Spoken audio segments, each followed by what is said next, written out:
Hello मित्रों, विद्यार्थियों, देखिए मैं आज आप लोगों के लिए क्लास 12 से रिलेटेड बहुत ही महत्वपूर्ण प्रश्न आए हैं जो कि प्रश्न बैंक से लिए गए आप लोगों के लिए 2021-22 से। और ये सभी इतिहास के प्रश्न बहुत ही महत्वपूर्ण हैं, दो दो अंकों के हैं। तो पहला जो प्रश्न है आप लोगों के लिए कि अशोक के दंभ से आप क्या समझते हैं या अशोक का दंभ क्या है। तो इसका आंसर बहुत ही सिंपल है कि मौर्य सम्राट अशोक ने अपनी जनता के नैतिक उत्थान के लिए जिन आचारों की संहिता प्रस्तुत की उसे धम्म कहा जाता है। देखिए अगला प्रश्न आप लोगों के लिए है कि स्त्री धन को परिभाषित कीजिए या स्त्री धन क्या था। तो इसका आंसर है कि विवाह के समय मिले उपहारों पर स्त्रियों का स्वामित्व माना जाता था और इसे स्त्री धन माना जाता था। इस संपत्ति पर उसकी संतान का अधिकार होता था परंतु उसके पति का अधिकार नहीं होता था। देखिए अगला प्रश्न है कि महात्मा बुद्ध के दो उपदेशों को लिखिए। तो महात्मा बुद्ध के प्रमुख उपदेशों में से जो दो उपदेश थे वो थे कि अहिंसा सबसे बड़ा धर्म है और दूसरा उनका जो था कि जन्म और मृत्यु के चक्र से मुक्ति अर्थात मोक्ष। ये अगला प्रश्न आप लोगों के लिए है कि भगवान महावीर की शिक्षाओं की व्याख्या करो या जैन धर्म की महत्वपूर्ण शिक्षाओं को संक्षेप में समझाइए। तो उत्तर है इसका कि जैन धर्म की जो सबसे महत्वपूर्ण शिक्षा यह है कि सारा संसार जो सजीव है तथा पत्थर, चट्टान व जल में भी जीवन होता है। नंबर 2, जैन साधु और साध्वी 5 व्रत रखते हैं: हत्या न करना, चोरी न करना, झूठ न बोलना, ब्रह्मचर्य का पालन करना तथा धन संग्रह न करना। नंबर 3 है कि जीवों के प्रति अहिंसा, विशेषकर मनुष्यों, जानवरों, पेड़ पौधों और कीड़ों मकोड़ों को न मारना। देखिए सभी प्रश्न आप लोगों के लिए बहुत ही महत्वपूर्ण है, केवल 2-2 नंबर के हैं आपके आने वाली एग्ज़ाम के लिए। तो अगला प्रश्न आप लोगों के लिए है कि गुरु नानक की शिक्षाओं का वर्णन करो।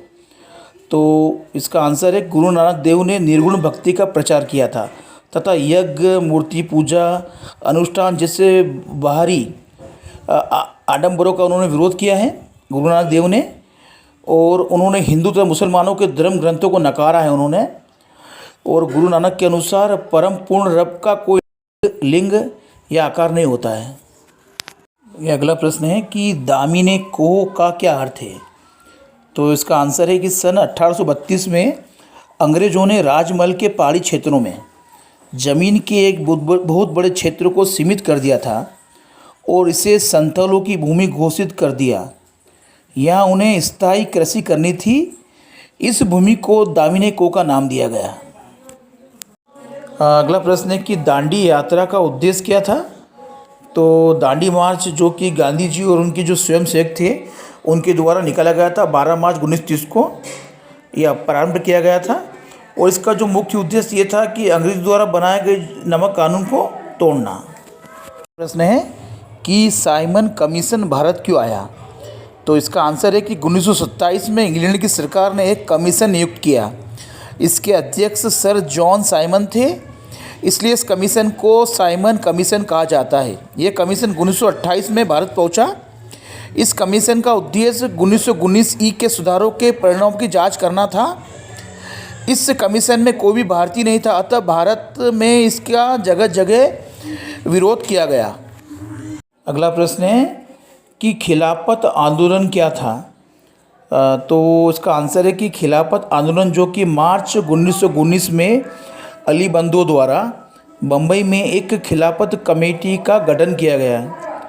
और खिलाफत आंदोलन का जो मुख्य उद्देश्य था ये था कि ऑटोमन साम्राज्य के सभी इस्लामी पवित्र स्थानों पर तुर्की के सुल्तान अथवा खलीफा का नियंत्रण वहाँ पर बना रहे। अगला प्रश्न है कि सत्याग्रह का क्या अर्थ है। तो सत्याग्रह का शाब्दिक अर्थ होता है सत्य के लिए आग्रह करना और अहिंसा का पालन करना। तो ये अगला प्रश्न है कि भारत में यूरोपीय उपनिवेशों की स्थापना के प्रमुख कारण क्या थे।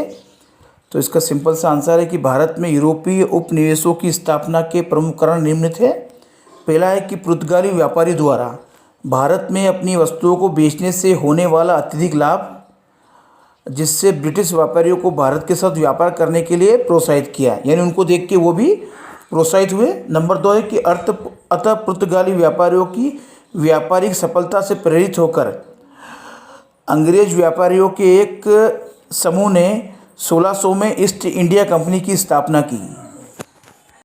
अगला प्रश्न है कि 16 महाजनपदों के नाम लिखिए। तो हमें 16 महाजनपदों के नाम बताना है। पहला है कुरु, दूसरा है पांचाल, तीसरा है सूरसेन, और चौथा है वत्स, पांचवा है कौशल, फिर है मल्ल, काशी, अंग, मगध, वृज्जी, चेदी, मत्स्य, अस्मक, अवंती, गांधार, और लास्ट है आपका 16 नंबर का है कंबोज। अगला प्रश्न है आप लोगों के लिए कि फ्रांसिस बुकानन कौन था। तो इसका बहुत ही सिंपल आंसर है कि फ्रांसिस बुकानन एक चिकित्सक था जो बंगाल चिकित्सक सेवा में 1794 से 1815 तक कार्यरत रहा। वह लॉर्ड वेलेस्ली का शल्य चिकित्सक भी रहा और उसने कोलकाता में एक चिड़ियाघर की स्थापना की। अगला प्रश्न है कि भाड़ा पत्र क्या था। तो भाड़ा पत्र एक प्रकार से एक ऐसा दस्तावेज था जिसमें जो रैयत लोग होते थे ये लिख कर देते थे कि वे साहूकारों से ज़मीन और पशु खेती करने के लिए भाड़े पे ले रहे हैं, और वास्तव में ये ज़मीन और जो पशु होते थे उन्हीं रैयत लोगों के होते थे जो अपना कर्ज या ऋण ना चुका पाने के कारण ऋणदाता उनसे वो सारा सामान छीन लेते थे। देखिए अगला प्रश्न बहुत ही महत्वपूर्ण है कि बम्बई भारत का सरताज शहर कैसे बना। तो 1861 में यह कपास का मुख्य निर्यातक केंद्र बन गया था बम्बई, और इंग्लैंड में अमेरिकी गृह युद्ध के कारण वहाँ से कपास नहीं आती थी, इसलिए दक्कन की जो सारी कपास थी वो बम्बई बंदरगाह से भेजी जाती थी, इसलिए जो बम्बई जो था वो भारत का सरताज शहर बन गया। अगला प्रश्न है कि ग्वालियर मठ क्या था। तो इसका आंसर है कि कलकत्ता में नवनिर्मित, यानी उस समय की बात है कि फोर्ट विलियम के आसपास एक विशाल जगह छोड़ दी गई जिसे स्थानीय लोग मैदान या ग्वालियर मठ कहने लगे हैं। अगला प्रश्न है कि झूम खेती के बारे में आप क्या जानते हैं। तो इसका आंसर है कि झूम खेती को हम स्थानांतरित कृषि भी कहते हैं, और झूम खेती का जो अर्थ है ऐसी खेती जिसमें कि जहाँ खेती करनी है वहाँ हम पहले पेड़ और वनस्पति को काटकर जला देते हैं, उसके बाद साफ करके उसे खेती लायक बनाकर वहाँ खेती करते हैं, और जब उस भूमि की उत्पादन क्षमता कम हो जाती है तो हम कहीं दूसरी तरफ खेती करते हैं, इसे ही झूम खेती कहते हैं। अगला प्रश्न आप लोगों के लिए कि मौर्य साम्राज्य के पतन के 2 कारण बताइए। तो इसका आंसर है कि अशोक द्वारा युद्ध त्याग कर अहिंसा की नीति अपनाना, जिस कारण अशोक सैनिक दृष्टि से कमज़ोर हो गया था। दूसरा है कि मौर्य साम्राज्य काफ़ी विशाल था और मौर्य सम्राट चंद्रगुप्त और सम्राट अशोक के बाद कोई भी योग्य शासक नहीं था जो मौर्य साम्राज्य का संचालन ठीक ढंग से कर सके। देखिए अगला प्रश्न भी बहुत महत्वपूर्ण है कि कौरव और पांडवों के मध्य युद्ध के क्या कारण थे। तो निम्न कारण थे। कौरवों की उच्च महत्वाकांक्षाएं और धृतराष्ट्र का पुत्र मोह, यानी कौरव जो थे वो धृतराष्ट्र के पुत्र थे। दूसरा है कि धृतराष्ट्र की सभा में पांडवों की पत्नी द्रौपदी का चीर्ण हरण करने का प्रयास करके उसका अपमान करना। देखिए अगला प्रश्न है कि कुल एवं जाति में अंतर स्पष्ट कीजिए। तो इसका आंसर है कि संस्कृत ग्रंथों में कुल शब्द का जो प्रयोग हुआ वो परिवार के लिए हुआ है, तथा जाति का प्रयोग हुआ है बांधवों, यानी कि जो सगे संबंधियों के एक बड़े समूह के लिए होता है।